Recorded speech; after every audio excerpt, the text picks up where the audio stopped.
52 PSK Tanjung akan dipulangkan.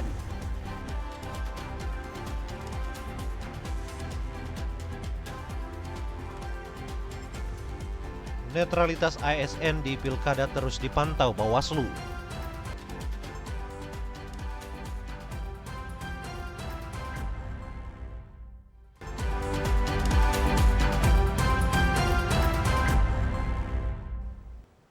Selamat malam saudara, program Maluku hari ini edisi Selasa 21 Januari 2020 kembali hadir menjumpai Anda bersama saya Dewi Olivia Tanah Hitomesing. Dan saya Henry Nanloid. Selain dua berita utama tadi, tim redaksi juga telah menyiapkan sejumlah berita untuk saudara simak. Dan kini kami mengajak Anda untuk mengikuti berita selengkapnya.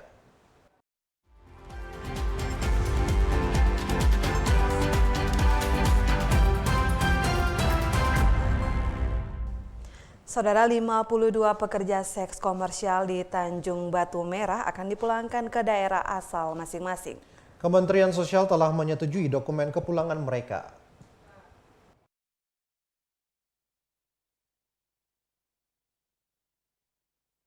Rencana penutupan lokalisasi Tanjung Batu Merah berimbas pada PRA PSK yang selama ini menghuni lokalisasi tersebut. Namun Menteri Sosial Juliari Batubara disebut-sebut telah menyetujui pemulangan para PSK penghuni lokalisasi itu ke daerah asal masing-masing. Bahkan dokumen pemulangan mereka yang sebanyak 52 orang itu juga telah disetujui. Mereka nantinya akan menerima dana pemberdayaan sebesar 5 juta rupiah, ditambah jaminan hidup sebesar 750 ribu rupiah, dan uang transport lokal sebesar 250 ribu rupiah. Total per orang mendapat 6 juta rupiah. Saat ini Kementerian Sosial sementara memproses anggaran mereka, kata Kepala Dinas Sosial Kota Ambon Nurhayati Yasin. Nantinya dana tersebut akan ditransfer Kementerian Sosial ke Yayasan Pelangi Maluku untuk disalurkan ke masing-masing PSK. Pemerintah Kota Ambon akan memfasilitasi transportasi udara untuk memulangkan puluhan PSK itu ke daerah asal mereka masing-masing. Sebelumnya, para PSK tersebut akan mendapat pendampingan dari Dinas Sosial Kota Ambon sebelum diserahkan ke Dinas Sosial masing-masing daerah asal. Pemerintah Kota Ambon berencana menutup lokalisasi itu pada Desember tahun lalu. Namun rencana itu ditunda dan diperkirakan akan dilaksanakan dalam waktu yang tidak terlalu lama. Ricky Nikiulu, Edmond Tupan melaporkan. Informasi lainnya, saudara, netralitas aparatur sipil negara dalam pemilihan umum kepala daerah terus dipantau Badan Pengawas Pemilu. Bawaslu Maluku meminta setiap aparatur sipil negara di Maluku, khususnya di daerah yang akan melangsungkan pemilihan kepala daerah, tidak membawa pusaran politik praktis selama masa pilkada berjalan. Himbauan bagi aparatur sipil negara di Maluku untuk menjaga netralitas disampaikan Ketua Bawaslu Maluku Abdullah Eli baru-baru ini. Eli mengatakan untuk mencegah aparatur sipil negara terseret pusaran politik praktis, maka Bawaslu Maluku akan memperketat pengawasan bagi aktivitas ASN selama masa pilkada berlangsung. Pengawasan diprioritaskan di 4 kabupaten di Maluku yang akan menghelat pemilihan kepala daerah serentak September nanti. ASN untuk seluruh kabupaten kota itu tidak boleh berpihak pada salah satu pasangan calon. Kenapa? Karena dia akan berhadapan dengan sanksi yang nanti akan didapat. Misalnya kalau terbukti secara sah dan meyakinkan, itu ada 4 sanksi yang nanti akan didapati oleh seorang ASN. Yang pertama, dia ditunda kenaikan pangkatnya. Kemudian dia diturunkan 1 tingkat lebih rendah dari pangkatnya, atau orang Ambon istilah kupas pangkat. Ini kalau 2 bala ketong kupas tinggal 1 naik. Kemudian yang ketiga itu dia ditempatkan di daerah yang terpencil, dan yang terakhir yang lebih berat adalah diberhentikan. Nah, ini yang kita harus ingatkan. Cara-cara mengingatkan yaitu bahwa seorang ASN tidak boleh foto bersama dengan pasangan calon, kemudian memasang baliho pasangan calon, ikut menjadi tim suksesnya, kemudian ikut mendukung dengan cara komentar di Facebook atau mengangkat jempol, menyukai komentar yang berada pada salah satu pasangan calon. Untuk menghindari keterlibatan ASN dalam tahapan pilkada, Bawaslu meminta setiap ASN tidak melakukan berbagai aktivitas yang terindikasi mengkampanyekan salah satu figur dalam pilkada nanti. ASN di keempat kabupaten juga diminta lebih bijak dengan tidak mengunggah pernyataan maupun seruan yang menggiring orang lain ke salah satu pasangan peserta pilkada. Yasser Torita, Hamjatomia melaporkan. Saudara, sebanyak 209 kali gempa terjadi di wilayah Maluku sejak 1 hingga 20 Januari 2020. Dari total itu, 13 kali gempa dirasakan oleh masyarakat.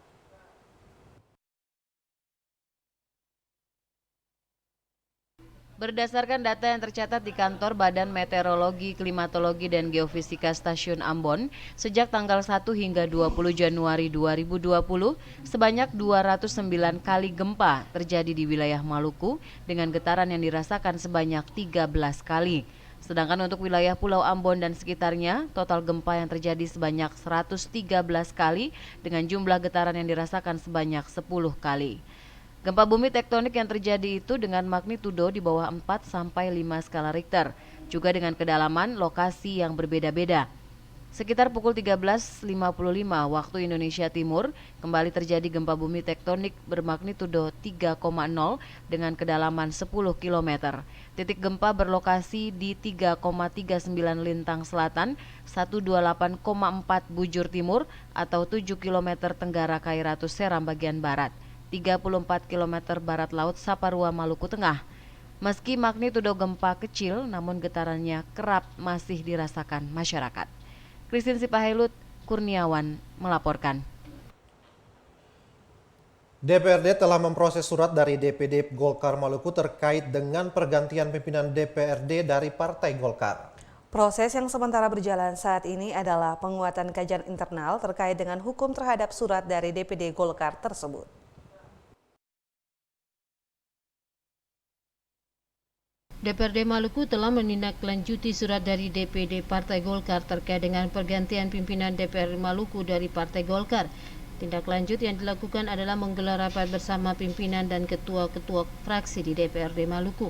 Hasil pertemuan itu menyebutkan masalah pergantian pimpinan DPRD Maluku dari Partai Golkar merupakan masalah internal partai. DPRD Maluku akan menindaklanjuti surat dari DPD Partai Golkar sesuai ketentuan yang berlaku. Hal itu disampaikan Wakil Ketua DPRD Maluku Abdul Aziz Sangkala. Sangkala menegaskan DPRD Maluku tidak ada niat untuk menghambat proses pergantian pimpinan DPRD Maluku dari Partai Golkar. DPRD Maluku juga tengah melakukan kajian internal terkait dengan hukum terhadap surat pergantian pimpinan DPRD Maluku dari Partai Golkar. Apabila dari aspek hukum dibolehkan dilakukan pergantian pimpinan DPRD Maluku dari Partai Golkar yang sebelumnya ditetapkan kepada Richard Rahabau digantikan Effendi Latukonsina, maka DPRD Maluku akan menindaklanjutinya sesuai ketentuan yang berlaku. Frida Raiman, Kurniawan melaporkan. Saudara, pembayaran gaji guru sering mengalami keterlambatan. Informasi selengkapnya dapat saudara ikuti seusai jeda berikut. Di era informasi yang semakin cepat,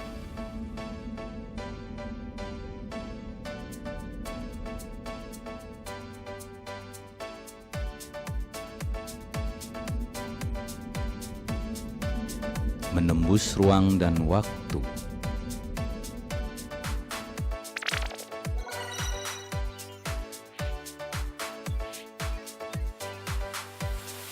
kami hadir memberi kemudahan pelayanan publik.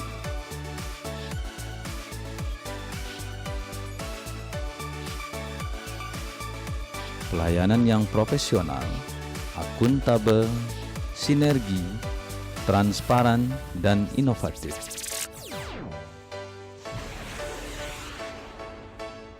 AHU Online, kami pasti.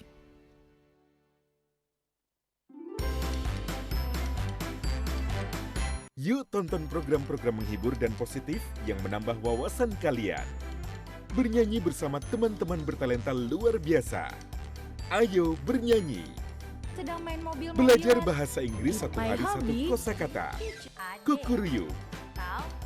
Mengajakmu berkeliling Indonesia melihat potret anak-anak Nusantara. Anak Indonesia.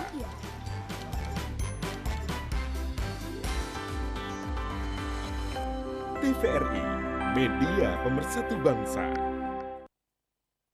Indonesia negeri kepulauan terbesar di dunia dengan 17.000 pulau. Dari ribuan gugusan pulau itu, saya akan menuju ke salah satu kabupaten di bagian selatan Provinsi Maluku, Kepulauan Tanimbar. Sebagai daerah kepulauan, penduduk Tanimbar lekat dengan kehidupan bahari, dunia kemaritiman, bahkan telah dikenal oleh nenek moyang mereka sejak berabad-abad lampau.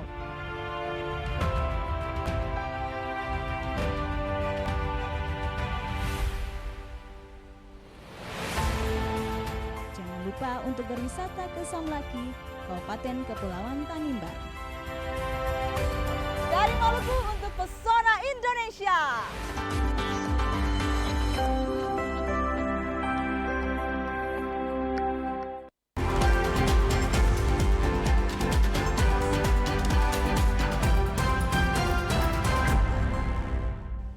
Saudara kembali menyaksikan Maluku hari ini dan kita ikuti informasi selanjutnya. Saudara, sebagian besar guru di Kecamatan Salahutu, Maluku Tengah mempersoalkan adanya keterlambatan pembayaran gaji di atas tanggal 10 bulan berjalan. Bahkan ada sejumlah guru hingga hari ini belum juga mendapatkan gaji. Padahal di kecamatan lain paling lambat gaji guru dibayar di bawah tanggal 10.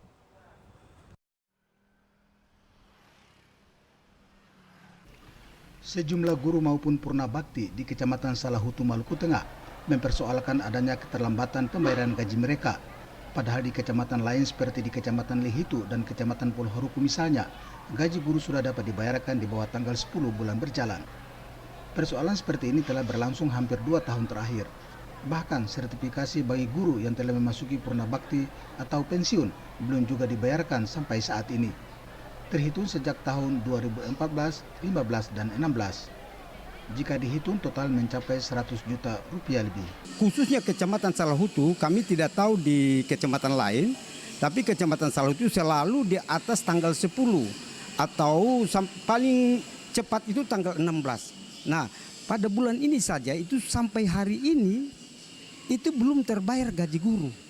Nah, bagaimana kita mau bicara tentang mutu pendidikan kalau kesejahteraan guru itu tidak diperhatikan?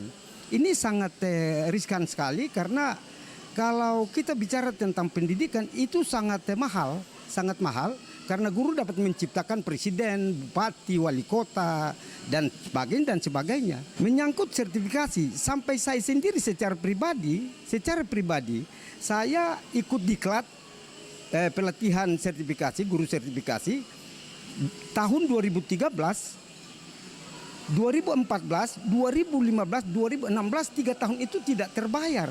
Sampai saya berpikir memang ada apa di balik ini.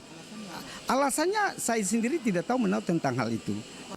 Samad Tatuhoi mengatakan proses pembayaran gaji guru terutama di Kecamatan Salahutu harus segera dibenahi. Pasalnya, guru di kecamatan itu mengeluh dengan adanya keterlambatan pembayaran gaji mereka. Pemerintah Maluku Tengah diharapkan dapat menyelesaikan keluhan para guru dan membayar gaji guru tepat waktu. Abu Sahubawa, Cak Tamaela, melaporkan. Masih dari Maluku Tengah, saudara, pendataan terhadap rumah rusak pasca gempa 26 September 2019 ternyata menuai polemik di masyarakat, terutama di Negeri Tial, Kecamatan Salahutu, Maluku Tengah. Pasalnya pendataan tersebut tidak sesuai dengan nama dan alamat rumah.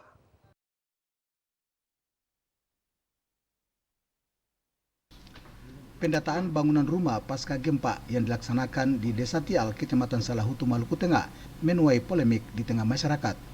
Pasalnya pendataan yang dilakukan itu tidak sesuai dengan nama maupun alamat rumah.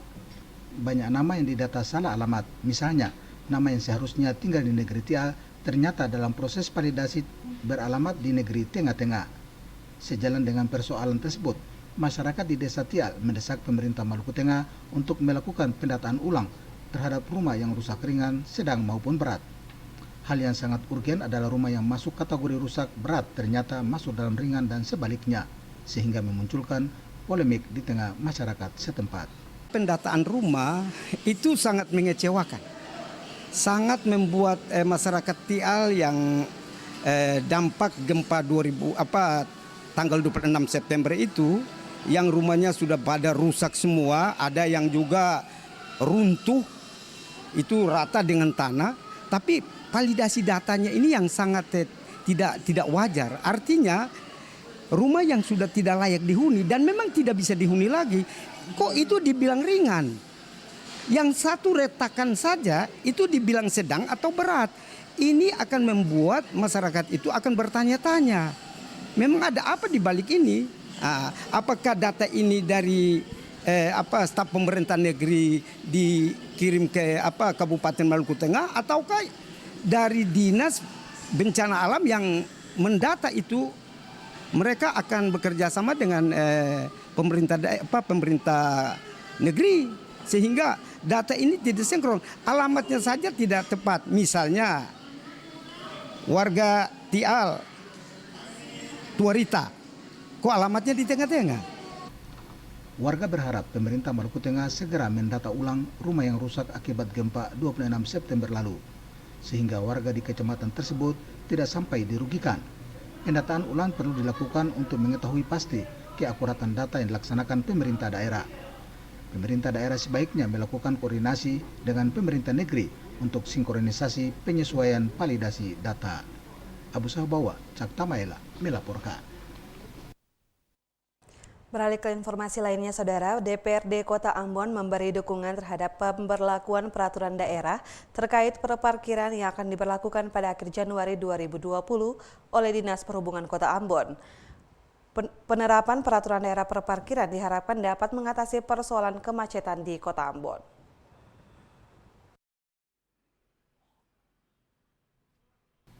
Anggota Komisi 3 DPRD Kota Ambon, Juliana Patipelohi mengatakan, jumlah kendaraan roda 4 di Kota Ambon kian hari kian bertambah. Hal tersebut mengakibatkan sering terjadinya kemacetan di sejumlah ruas jalan di kota ini.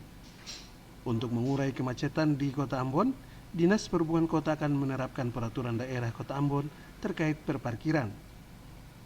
Saat ini peraturan daerah tersebut masih dalam tahap sosialisasi. Patipelohi mengatakan DPRD Kota akan mendukung diberlakukannya peraturan daerah tentang perparkiran. Dirinya berharap peraturan daerah ini secepatnya diterapkan agar mengikat semua pihak yang menggunakan jalan demi kepentingan bersama. Ya, untuk parkiran semalaman itu yang di jalan-jalan utama yang memang rencananya kemarin diberlakukan minggu ini, tapi ada penundaan karena memang masih sosialisasi juga masih jalan, dan rencananya dari Infocom juga akan buat spanduk-spanduk untuk sosialisasi di jalan-jalan utama sehingga ini menjadi pengetahuan semua masyarakat. Ketika diberlakukan untuk perda itu, maka masyarakat sudah bisa menerima itu. Jadi memang untuk minggu ini belum berlaku. Kemarin beta baca media itu Dinas Perhubungan, PLT Dinas Perhubungan juga menyampaikan seperti itu, bahwa nanti di akhir Januari ini baru diberlakukan. Sementara itu pelaksana tugas Kepala Dinas Perhubungan Kota Ambon, Robi Sapuleti mengatakan, parkir nginap di badan jalan sangat meresahkan masyarakat dan membuat Kota Ambon terlihat kumuh. Untuk itu penerapan peraturan daerah tentang perparkiran akan diterapkan sesegera mungkin untuk memberikan keamanan bagi masyarakat pengguna jalan. Saat ini Dinas Perhubungan Kota Ambon terus melakukan sosialisasi kepada seluruh pemilik kendaraan bermotor, khususnya kendaraan roda 4 milik pribadi, untuk tidak memarkirkan kendaraannya di badan jalan. Jika masih kedapatan kendaraan pribadi yang parkir di badan jalan semalaman, akan digembok kemudian diderek menuju ke pasar higienis dan tempat pengujian kendaraan bermotor di Desa Paso. Bagi setiap pemilik kendaraan yang terkena derek akan dikenakan sanksi membayar Rp500.000. Ongen Limba, Junaidi Asril melaporkan. Sementara itu, Saudara, Komisi 2 DPRD Kota Ambon meminta agar pembangunan minimarket modern seperti Indomaret dan Alfamidi dibatasi izinnya. Hadirnya Indomaret dan Alfamidi di Kota Ambon dikhawatirkan akan berdampak kerugian bagi pedagang kecil di daerah ini.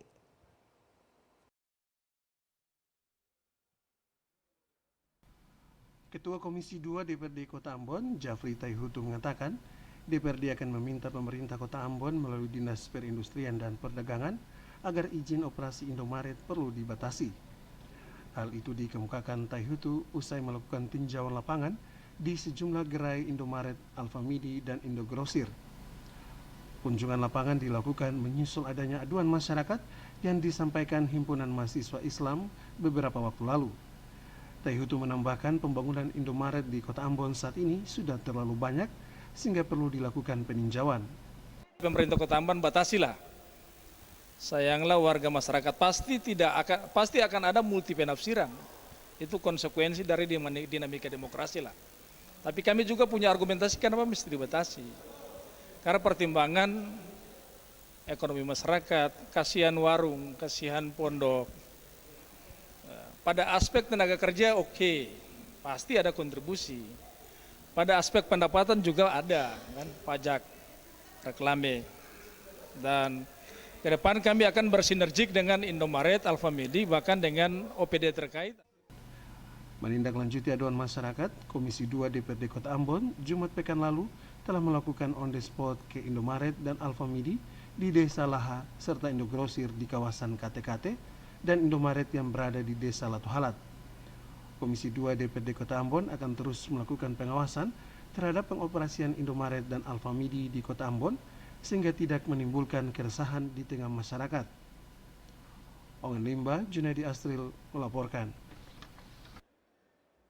Saudara Wakil Ketua Umum Majelis Ulama Pusat Kiai Haji Zainul Tauhid Saadi mendorong Majelis Ulama Maluku senantiasa menjadi pelopor dan roda penggerak bagi kehidupan berbangsa dan bernegara. Hal ini sebagai upaya untuk memperteguh naluri kebangsaan dalam bingkai kesatuan Republik Indonesia.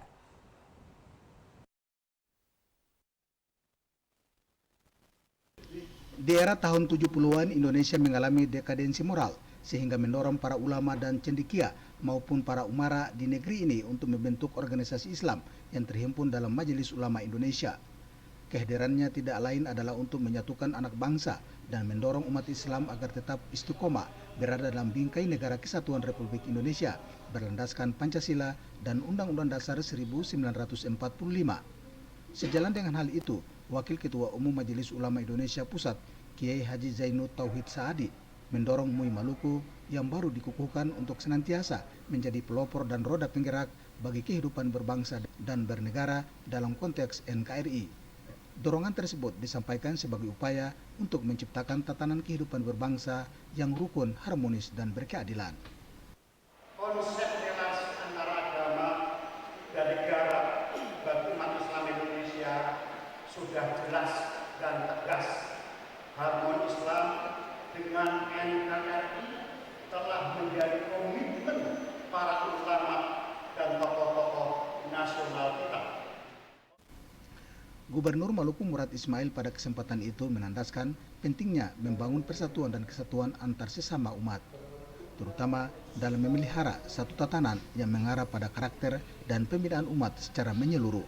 Dengannya, nilai-nilai moral yang ditanamkan dapat menjadi motivasi dan karya besar bagi keberlangsungan pembangunan. Untuk mengawal perjalanan umat Islam, bangsa dan negara Indonesia ke depan, MUI harus menjadi pelopor perbaikan karakter dan akhlak umat, terutama membimbing generasi muda kita sehingga tidak mudah terpengaruh oleh berbagai hasutan. Ketua MUI Provinsi Maluku Abdullah Latuapo mengatakan MUI akan senantiasa bergandengan tangan dengan pemerintah daerah untuk mewujudkan visi misi pemerintah daerah. Selain itu, MUI juga akan terus berkoordinasi dengan berbagai komponen guna menciptakan suasana harmoni menuju Maluku yang damai, aman, dan sejahtera. Abu Sahubawa, UNGA melaporkan. 203 siswa SMK Negeri 7 Kota Ambon mengikuti praktek kerja industri. Selain di Maluku, mereka juga disebar guna menjajaki dunia usaha dan dunia industri yang ada di daerah istimewa Yogyakarta. Prakerin tersebut akan berlangsung selama 3 bulan.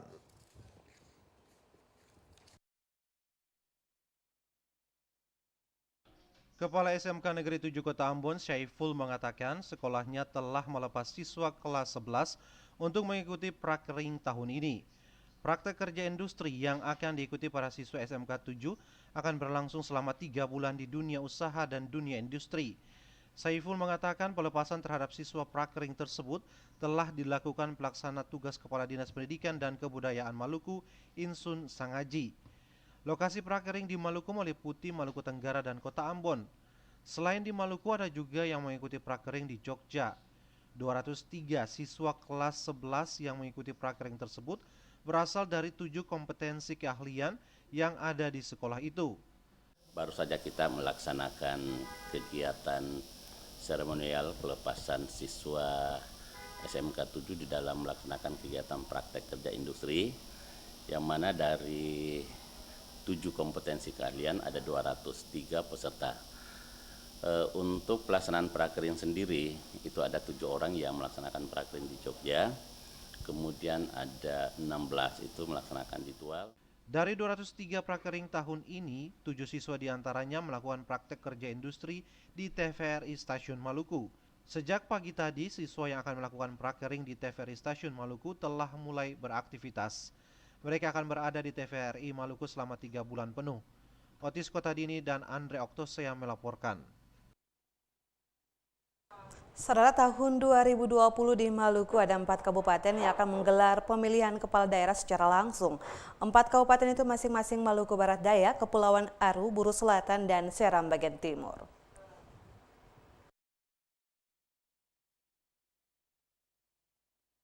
Jelang pelaksanaan pemilihan kepala daerah secara langsung di 4 kabupaten di Maluku, yakni MBD, SBT, Buru Selatan, dan Kepulauan Aru, partai politik di Maluku sudah mempersiapkan diri menyiapkan kader terbaiknya. Salah satu partai yang ikut mempersiapkan diri adalah PKS. PKS dalam pilkada di 4 kabupaten di Maluku telah mempersiapkan kader untuk ikut bertarung dalam pilkada langsung tersebut. Di Kabupaten SBT misalnya, PKS bahkan sudah mengusulkan kader terbaiknya untuk mendapatkan rekomendasi dari DPP. Kader terbaik yang diusulkan tersebut akan berpasangan dengan kader dari PDI Perjuangan. Hal itu disampaikan Ketua DPW PKS Maluku Abdul Aziz Sangkala. Menurut Sangkala, penetapan untuk calon kepala daerah di SBT sudah final, yakni Fahri Husni Al-Katiri berpasangan dengan Robi Kilian. Sementara di Kepulauan Aru, PKS masih sementara berproses mengusung kader untuk jabatan wakil bupati. Sementara di Buru Selatan dan MBD, PKS sebagai partai non-sit akan tetap memberikan dukungan bagi calon yang nantinya maju dalam pilkada di 2 daerah tersebut. Untuk menentukan sikap dalam pilkada di Buru Selatan, MBD, Aru, dan SBT, PKS juga akan melakukan survei internal yang akan dilaksanakan pada bulan Februari mendatang. Frida Raiman Kurniawan melaporkan. Saudara, berpisah dengan kerabat atau teman sejawat merupakan hal yang patut dikenang. Kemesraan berbalut indah dilaksanakan dalam kegiatan pisah sambut keluarga besar Kementerian Agama Maluku bersama mantan Katkanwil Senin kemarin.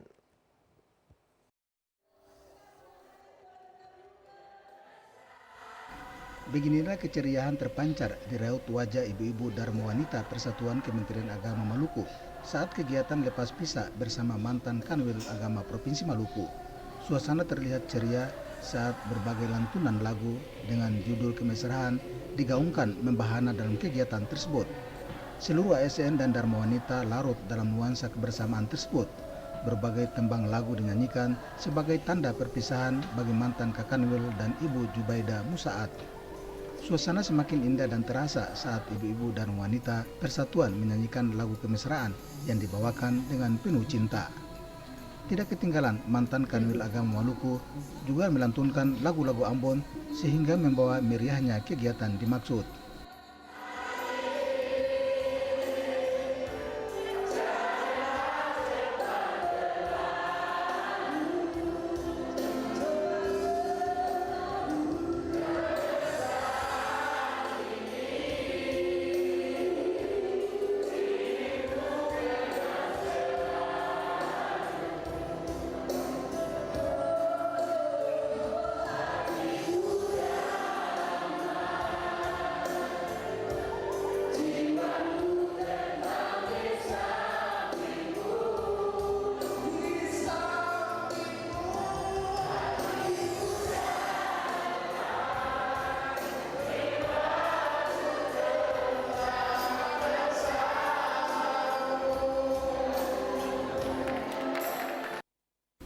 Semua ASN di lingkup Kementerian Agama Maluku terharu melepaskan kepergian mantan Kanwil Agama Maluku di tempat yang baru. Suasana semakin akrab saat lantunan lagu berirama Ambon dipersembahkan untuk menambah semarak kegiatan tersebut. Abu Sabawa melaporkan.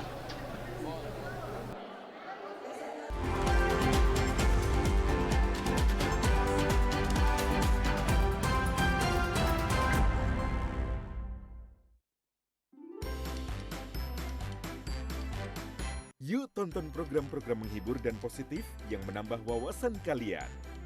Bernyanyi bersama teman-teman bertalenta luar biasa. Ayo bernyanyi. Sedang main mobil. Belajar bahasa Inggris satu hari satu kosakata. Kukuryu. Mengajakmu berkeliling Indonesia melihat potret anak-anak Nusantara. Anak Indonesia.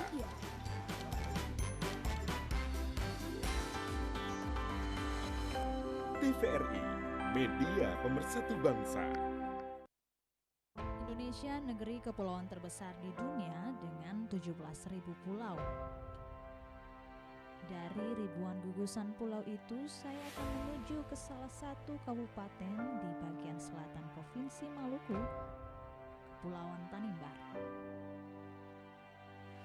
Sebagai daerah kepulauan, penduduk Tanimbar lekat dengan kehidupan bahari, dunia kemaritiman, bahkan telah dikenal oleh nenek moyang mereka sejak berabad-abad lampau.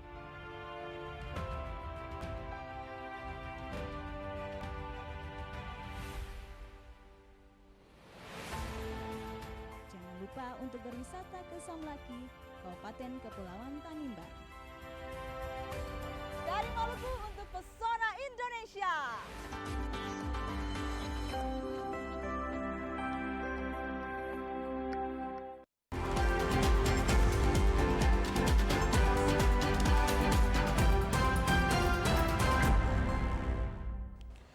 Saudara, jika saat ini Anda sedang sulit mendapatkan pekerjaan dan sedang mencari peluang yang bisa dijadikan sebagai usaha, Anda dapat mencoba mengembangkan tanaman dengan sistem hidroponik. Selain mudah, usaha pengembangan tanaman dengan hidroponik dapat dilakukan di pekarangan rumah serta tidak memerlukan lahan yang luas.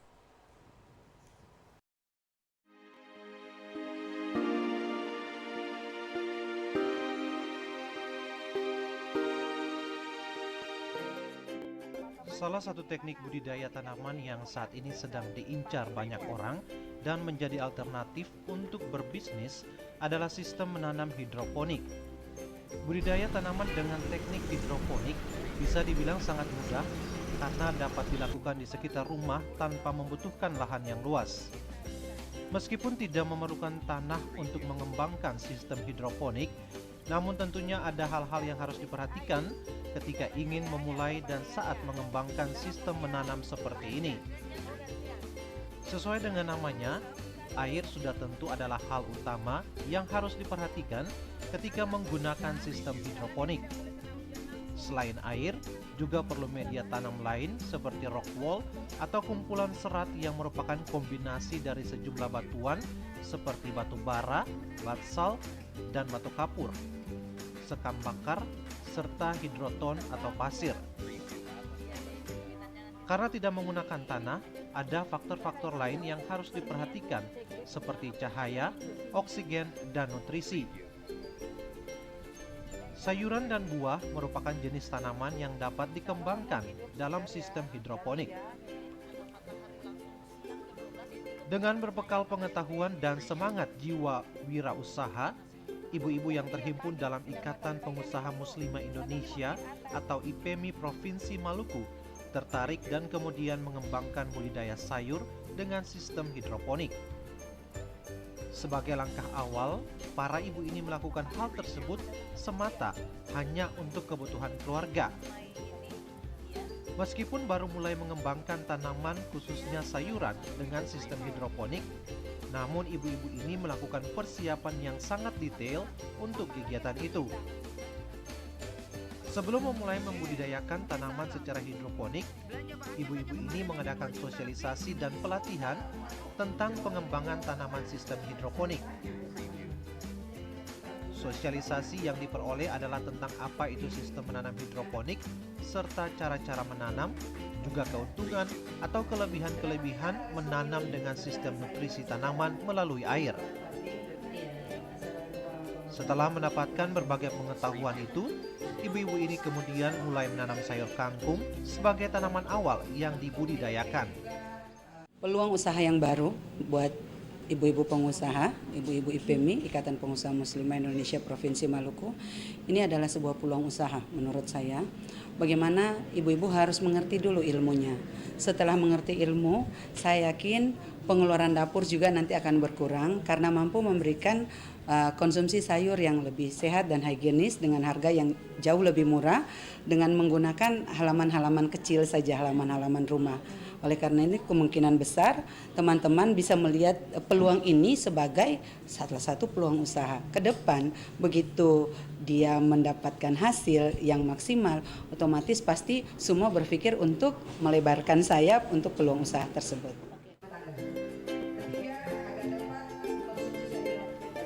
Sedikitnya lapangan pekerjaan membuat banyak orang mendambakan membuka usaha-usaha kecil demi memenuhi kebutuhan hidup sehari-hari. Ditambah dengan semakin sempit lahan produktif di daerah perkotaan, membuat usaha budidaya tanaman dengan cara hidroponik menjadi pilihan yang menjanjikan. Diyakini, seiring dengan pertumbuhan penduduk di Indonesia, permintaan akan sayur maupun buah-buahan semakin bertambah. Dengannya, budidaya tanaman dengan sistem hidroponik menjadi solusi masa depan serta tentunya menjanjikan dari sisi pendapatan.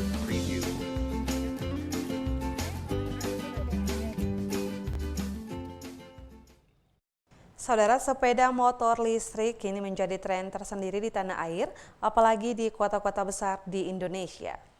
Namun sayang teknologi baru di bidang otomotif ini memang belum terlalu dikenal oleh masyarakat di Maluku, apalagi sampai memiliki kendaraan yang menggunakan tenaga listrik. Padahal sepeda motor bermesin listrik ramah lingkungan dan harganya pun lebih murah.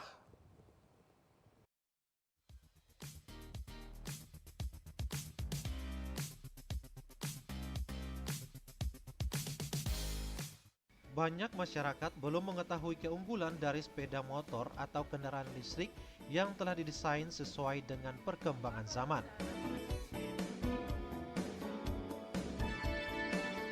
Bukan itu saja, sepeda motor listrik sangat didukung oleh pemerintah karena produk kendaraan ini juga memiliki inovasi, yaitu sangat ramah lingkungan. Ketika melihat sepeda motor listrik, mungkin saudara sejenak berpikir hanya desainnya saja yang terkini. Namun, jangan salah, sepeda motor listrik tidak sama dengan sepeda motor lainnya. Tentu saja, kesamaannya dengan sepeda motor berbahan bakar minyak adalah bisa digunakan untuk berkendaraan. Kelebihan yang dimiliki motor elektrik yaitu ramah lingkungan karena sepeda motor listrik tidak menghasilkan emisi gas buang seperti hidrokarbon dan karbon monoksida maupun karbon dioksida yang bisa menjadi racun bagi makhluk hidup. Selain itu, sepeda motor listrik juga tidak mengeluarkan suara bising seperti sepeda motor biasa.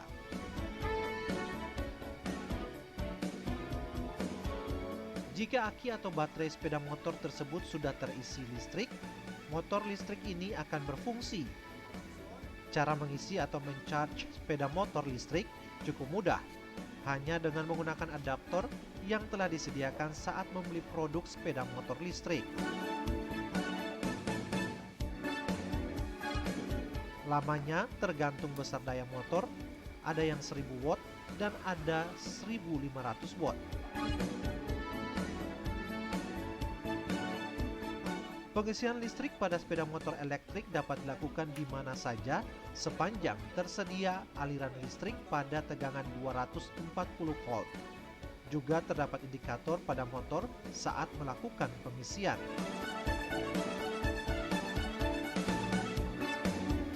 Besar daya listrik pada motor juga menentukan jarak tempuh motor itu sendiri. Harganya pun bervariasi tergantung merek dan juga kapasitas atau daya motor listrik.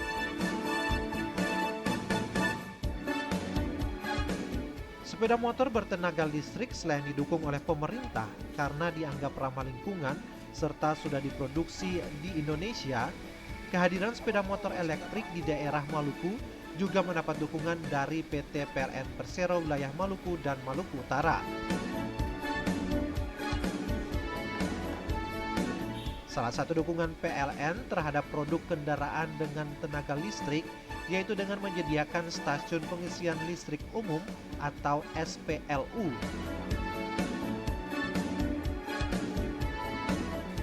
Memang karena tergolong masih langka, di Maluku keseluruhannya hanya terdapat beberapa SPLU di beberapa kota seperti di Langgur, Maluku Tenggara, Masohi, Maluku Tengah, dan Kota Ambon.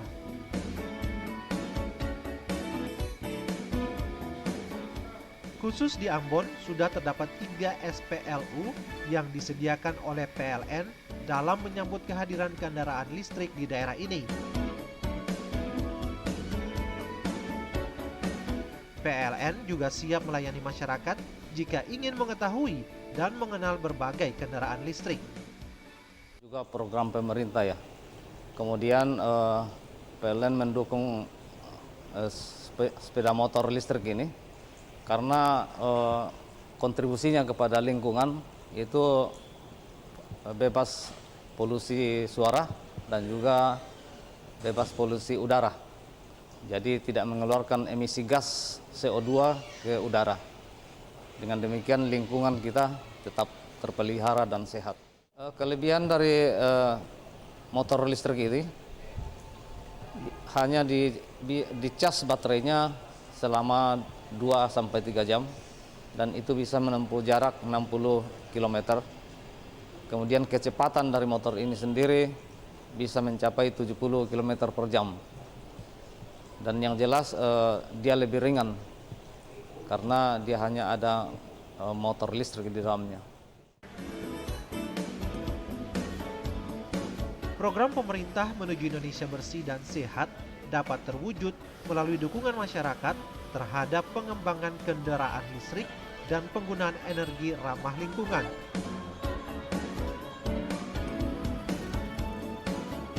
Kehadiran sepeda motor listrik mampu mengurangi polusi udara maupun suara, terutama di kota-kota besar di tanah air. Selain itu, penggunaan kendaraan dengan menggunakan tenaga listrik dapat mengurangi kelangkaan bahan bakar minyak yang sering terjadi di beberapa daerah di Indonesia.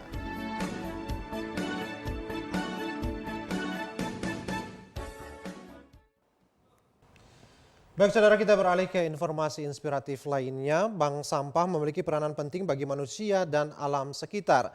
Kehadiran bank sampah di suatu lingkungan bisa menjadikan lingkungan bersih, sehat, dan rapi.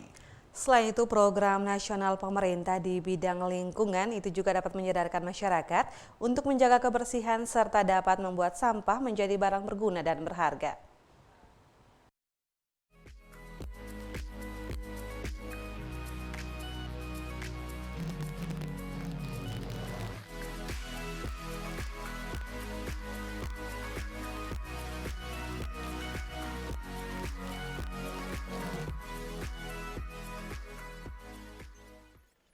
Program Nasional Bank Sampah telah digalakan oleh pemerintah secara nasional sejak tahun 2012. Program Bank Sampah dirancang oleh pemerintah Indonesia dengan tujuan untuk menanggulangi sampah yang dapat didaur ulang sehingga dapat mengurangi produksi sampah di tanah air. Tiap tahun sampah semakin meningkat jumlahnya.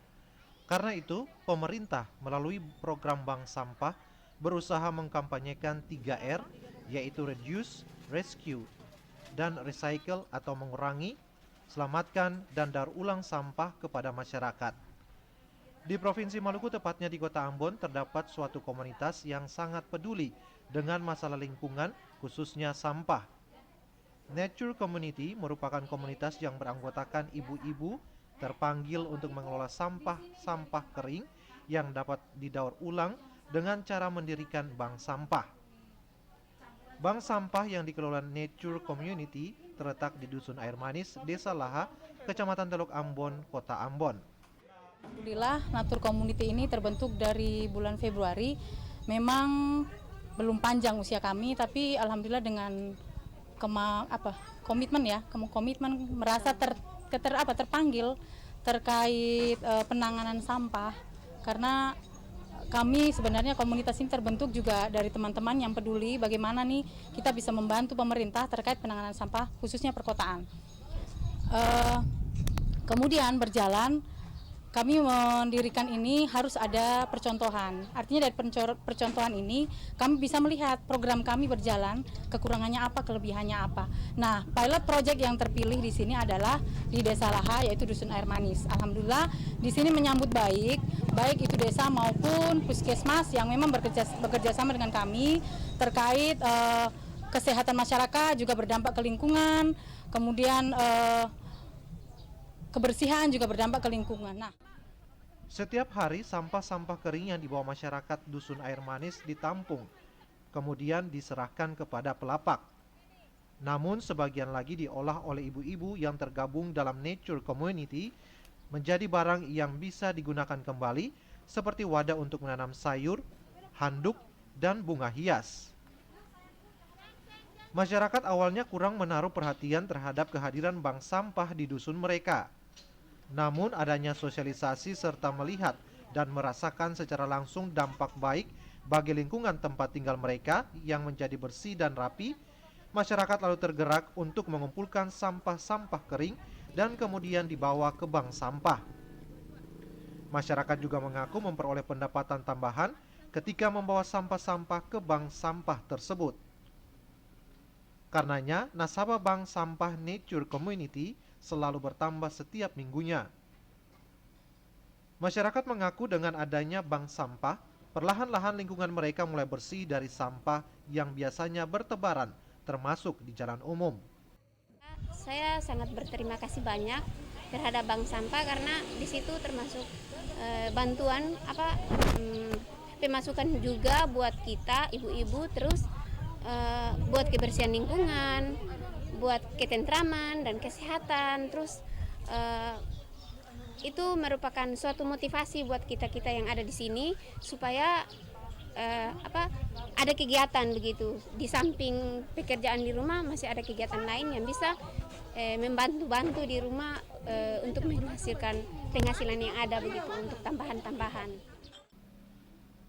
Bank sampah berdiri karena adanya keprihatinan masyarakat akan lingkungan hidup yang semakin lama semakin dipenuhi dengan sampah baik organik maupun anorganik.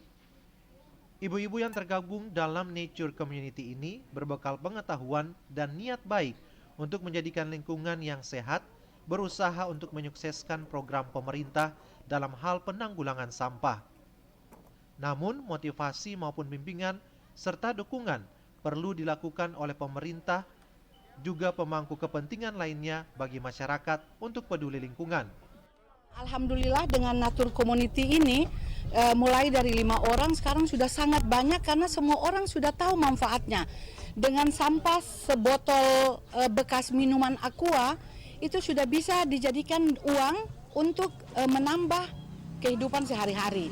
Nah, tentunya saya berharap bahwa pemerintah bisa memperhatikan komunitas-komunitas seperti ini. Karena komunitas ini bukan saja nama, tapi memang betul-betul sudah eksis dan sudah bergerak, sudah menerima sampah-sampah dari masyarakat, sudah membayarnya kepada masyarakat dengan uang dari komunitas ini sendiri. Sampah yang tidak tertangani pasti berdampak pada banyak masalah, sehingga memerlukan pengolahan seperti membuat sampah menjadi bahan yang berguna dan bernilai. Pengolahan sampah dengan sistem bank sampah mampu membantu pemerintah untuk menangani sampah serta dapat menambah penghasilan masyarakat. Bank sampah juga dapat menyadarkan masyarakat untuk menciptakan lingkungan yang sehat, rapi, dan bersih.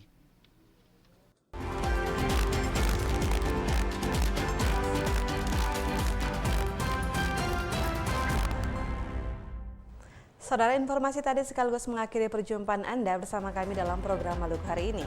Dan akhirnya kami yang bertugas mengucapkan terima kasih atas perhatian juga kebersamaan saudara dan sampai jumpa.